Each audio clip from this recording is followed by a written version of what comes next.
ঢাকা বিশ্ববিদ্যালয়ের গ ইউনিটের ভর্তি পরীক্ষার ফলাফল প্রকাশের উপর হাইকোর্টের স্থগিতাদেশের পর নতুন করে এমসিকিউ পরীক্ষা নিতে চায় বিশ্ববিদ্যালয় কর্তৃপক্ষ। এ তথ্য জানান আইনজীবী শিশির মনির। বিচারপতি রাজিক আল জলিল ও বিচারপতি তামান্নার রহমান খালিদির হাইকোর্ট বেঞ্চে রিট আবেদনটি ১৪৬ নম্বর ক্রমিকে রয়েছে। গেল ৮ ফেব্রুয়ারি ঢাকা বিশ্ববিদ্যালয়ের গ ইউনিটের ভর্তি পরীক্ষা অনুষ্ঠিত হয়। এরপর একাধিক ভুল থাকায় সুষ্ঠু ফলাফল প্রকাশের জন্য আবারও পরীক্ষার আবেদন শীর্ষক ভিসি বরাবর একটি আবেদন দেয় একজন শিক্ষার্থী।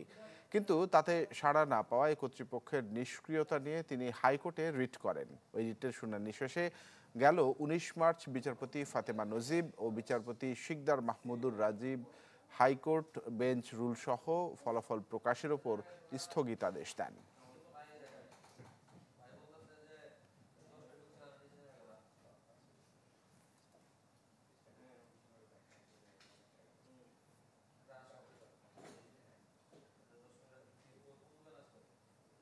একনল হ্যান্ড ওয়াশ ১০০% প্যারাবেন ফ্রি, তাই নিরাপদ হাতের জন্য আস্থা রাখুন